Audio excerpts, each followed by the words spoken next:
right, folks. Hey, welcome back to the channel.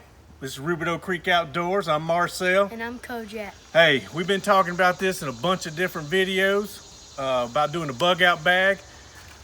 But first off, I want to apologize up front.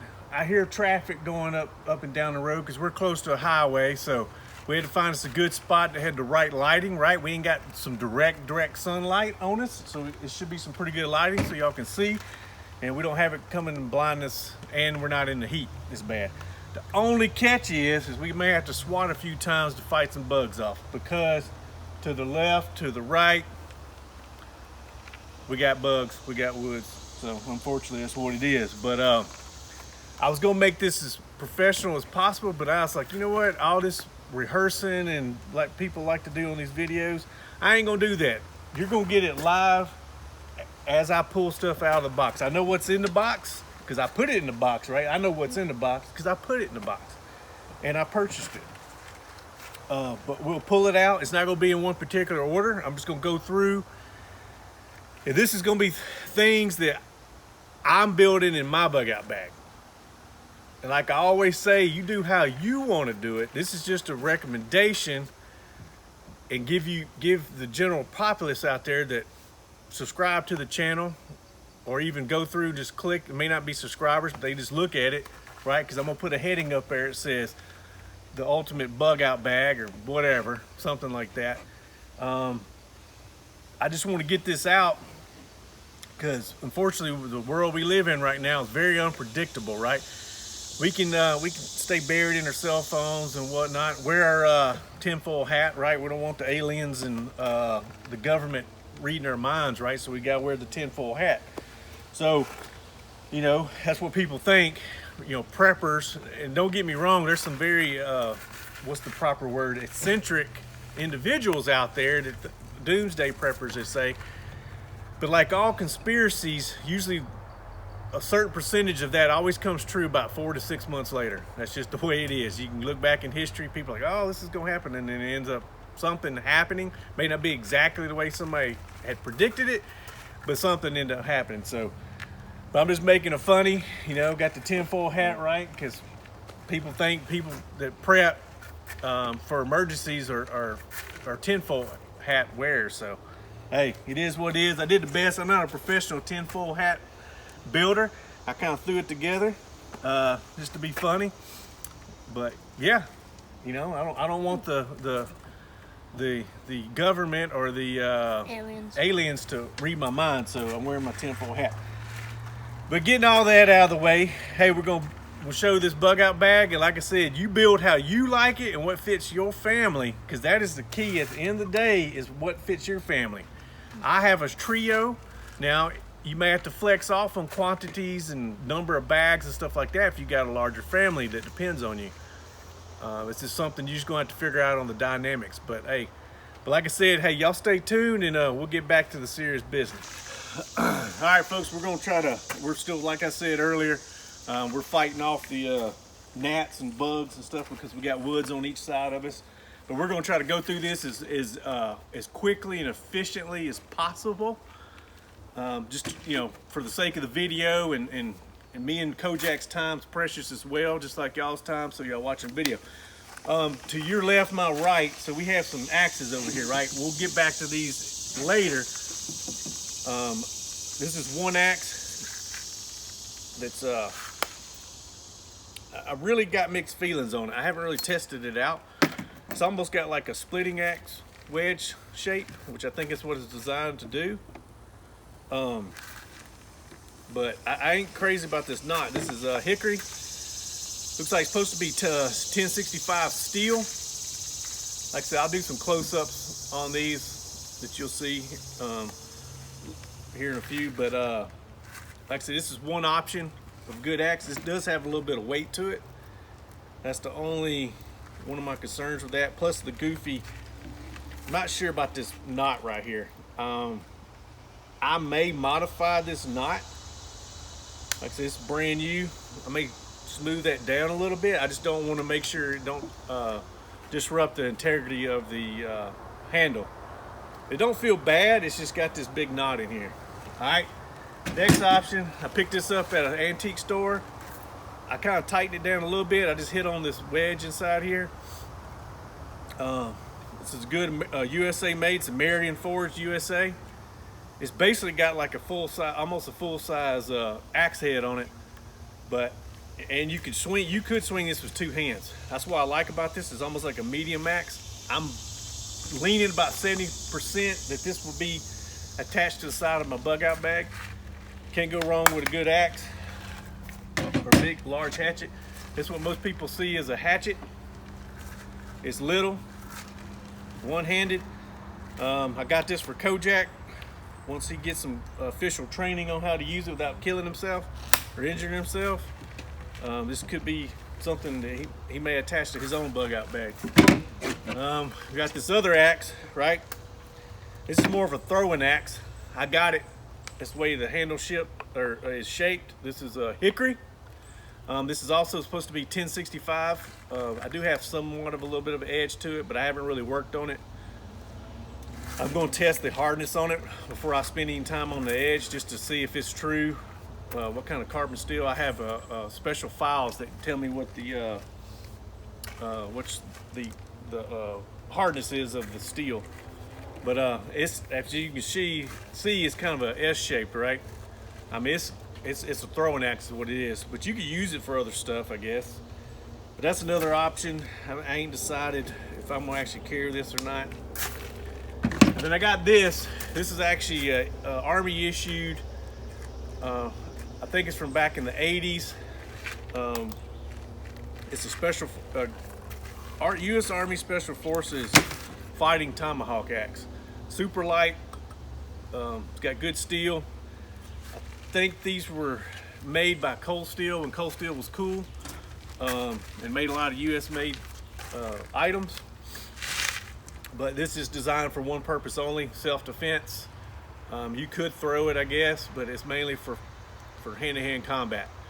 You can see it's got the business end down here, right? So this is an option. This may be something I actually carry on me. I'm not really sure, or attach it to the other side. Like I said, it's not that heavy.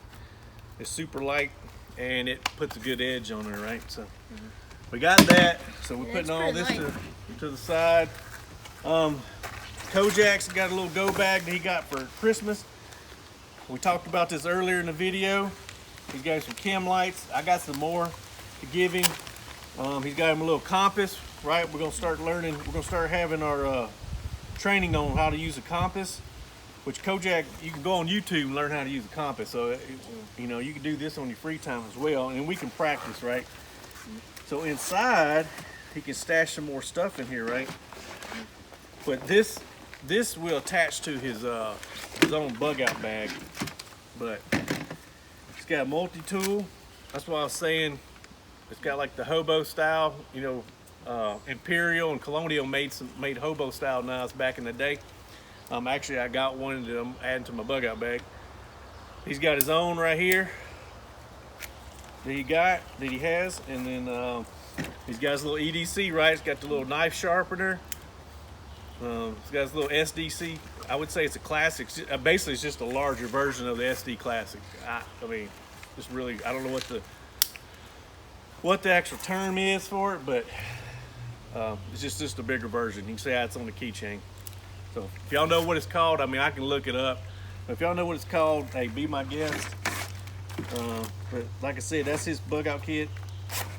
His beginning of his bug out kit. And like I said, this is a hammock that he could tie between 2 or 3 trees and he can get himself off the ground. Or he can use it like a sleeping bag too. Sure. Or like a little tent. There's ways of doing it with the hammocks. You just gotta use your imagination, right? So we got that. It can make a good roof because the water or the rain will just fall right off the sides. Yeah. Like I said, I apologize for all the traffic, noise. It is what it is. This builds character for the video, right? And it makes me talk louder. All right, so getting to the bags, right? So this is a new bag. I think you can find these on Amazon, but I did not go to Amazon. I went to an actual camping site to find this. So proper hammock, got me stuck on hammocks, but the proper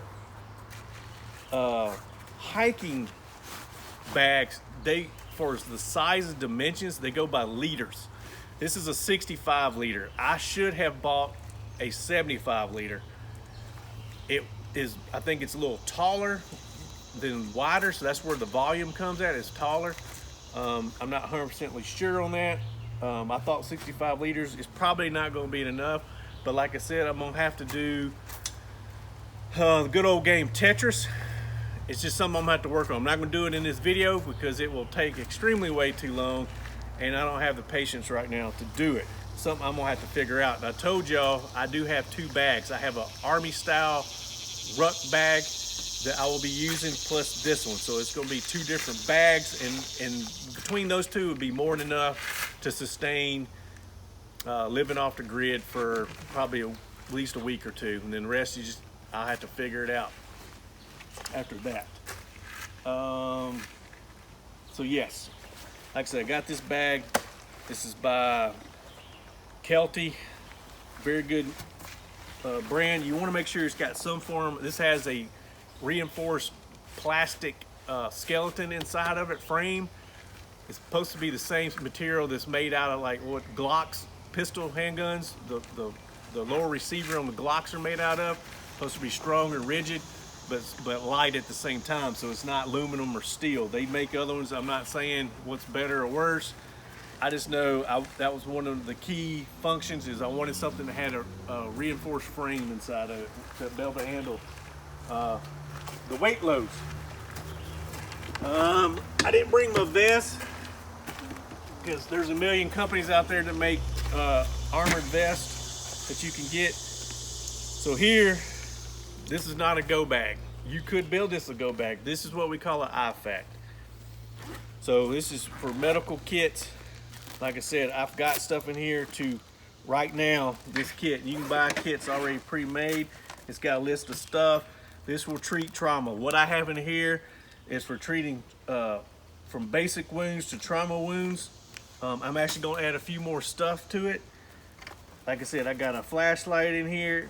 And this kit came with a lot of the stuff already. You can buy these already built, right?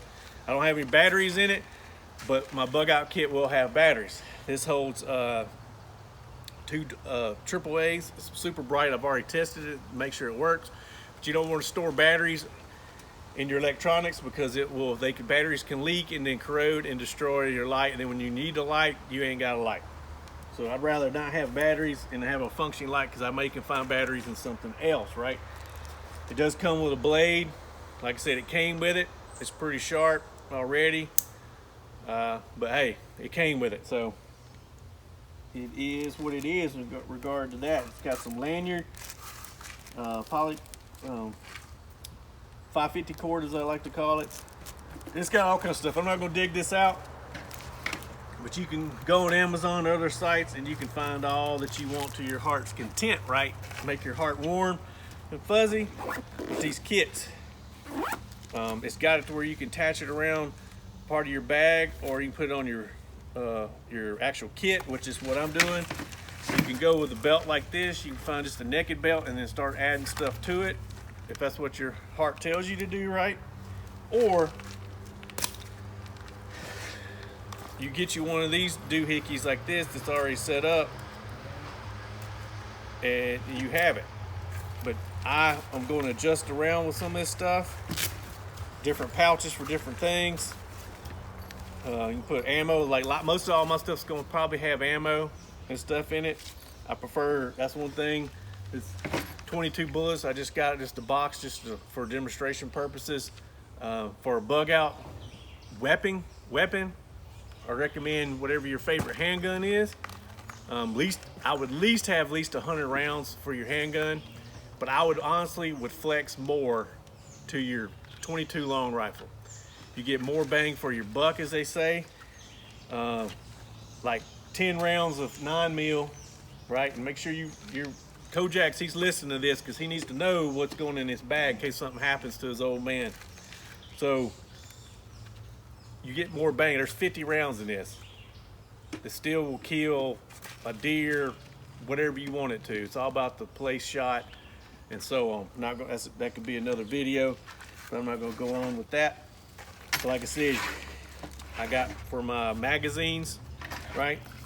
Some say, hey, the perfect bug out is for your AR. I'm not saying it's not, but just you got more weight of your ammo. So it just depends on the situation, right? I probably would carry both. I'd have the this bag. I have it set up with a sling where I can put the 22 long rifle in it, handgun attached to my pistol belt, and then have an AR ready to go. So I don't know. Different strokes for different folks. It just depends on the situation, right? And what your load's going to be. So like I said, you can get these. There's a million websites that has that, right? Also, I recommend some type of solar charger. This one's pretty light. It's had a good review on it. It'll charge like your Garmin's or your cell phones. Hey, cell phones, it depends on the situation. Well, if it's a natural disaster or something crazy like that happens, I mean, cell phone service may still be working. So don't just chunk your cell phone. And your cell phone you can use as a, has compasses on it, has a flashlight on it. So it don't mean you just gotta throw your cell phone away. If you think the aliens or the government's gonna be tracking you, which they could on your cell phone, but if you feel like that, right, the best thing to do is just turn your phone off and then use it when you need to. But you want some way of charging. You got to have some way of charging. If you got lights, rechargeable lights or whatever. I recommend having on your headlamps and stuff, I recommend having lights that have batteries. They use batteries and then have one that's rechargeable. So you have two different options, not stick with one. You want to have a plan B and a plan A, right? Or COA 1, COA 2, course of action. COA means course of action. So you have stuff like that. Some recommended books. I've got another book in here. These are not top secret, but you got SERE Survival. I have completed some SERE training in my day. This is actually my book. But like I said, these are not. This is unclassified, but for official use only. But there's other ones out there that you can get your hands on with people's copied and pasted and done whatever they need to do. But it's got all kinds of stuff in here. That's my protractors. We got protractors for doing a map. I recommend this lady right here. You can look this up. It's Lisa M. Rose. Lisa M. Rose. She's a herpetologist or whatever, yeah, something like that. But this is Midwest medicine plants. So plants that could be good for you, medicinal purposes and stuff like that. If you don't have access to medications, I would highly recommend you pick a book from that region. I may eventually get one for like the south and southeast area, just in case you never know when I may end up being there. But for now, I got this one for Midwest, right? So, slingshots. So me and Kojak has slingshots. We're going to practice with these. These will be easily accessible. So if we do have to bug out, we can throw it in the bug out bag. There's different types of slingshots. Like I said, his is pretty simple. It comes with steel shot. He's got a little carrying case that he can put on his hip that carries his shot and his slingshot already right there. Slingshot's already in the sheath, and he can fill this sucker full of ball bearings, round rocks, or whatever. So like I said, we're gonna practice with it. 'Cause ain't no sense in having a tool if you don't know how to use it, right? Here's my slingshot. Of course, I had to, get bad boy with it. They say this one's supposed to shoot ball bearings at like 350 feet per second, which is more than enough to kill small animals and put a hurting on somebody if need be. It's a lot. Yep, it's got plenty of, this is one, it's got 3 tubes on each side. This one comes with a built-in flashlight. Once you put it together, it's got a flashlight on it. So, just in case you're trying to kill something at night. yeah, and it's quiet, see? And you can save your ammo. You can use a slingshot, right? And you could probably sneak up on the animal. Yep. Hey, don't forget about hygiene, right? One thing I think I'm missing out of this is some I guess don't have perfume in it, non-odored bathing soap or general purpose soap. You want to get something like that. That's one of my things on my list. I just got to figure out what brand and what container to use, right? But this has got toothpaste, travel stuff in it. You want something that's compact, right? I got it in a Ziploc bag. So when you're building your first aid kits, right? Like this, it's kind of warm out here. So right here, you can get these on Amazon. There's some stuff in here. This comes with a lot of stuff. This is a really, really good kit. It's 336 piece kit. Yeah. Due to the length of the videos, y'all, this is it's gonna be interrupted with a part 2. Like I said, I'm splitting the videos up. You'll see this other half just so I can upload 2 different. It's just too much to upload. So it's gonna be part 2. So y'all stay tuned for it. Kojak, what you gotta say? I gotta say something. You gotta speak up. They can't hear you. I gotta say something. If you just have a few things, and if you have a gun, camo on you, and you want to go kill some, and say that you want to do a bug out, and if you killed some, you have to have a way to cook it. You have to have a way to skin it. Gotta have the meat and make it good for your body. Because if you don't do all that, it would be hard to survive. So that's why I would have some. Yeah, some I mean, this is more of a. I would say a necessity. I guess it's a luxury, right? You can take this knife with this ferro rod, build a fire, and cook your like right here. You can build a fire and cook on it. It's doable. It's something you can do. But it's like if you're gonna carry the weight already, man. Like I said, you don't have to use this all the time. You can use this when you don't want to have smoke. If you don't want to you don't want to show your signal or smoke or anything. That's when you would use this. You don't have to use this all the time. You want to conserve your gas. Like I said, I'm gonna put a couple more gas cans because they're pretty compact. They're not that heavy. You know what I'm saying? You can build a fire. Ain't nothing wrong with that. And like I said, you don't have to use this on every time you cook. It's there if you need it, and if you don't feel like building a fire, and if it's a super wet conditions and you're fighting that to build a fire, you just break out this. True. It'll work. So, but hey, y'all watch this part 2, and God bless y'all.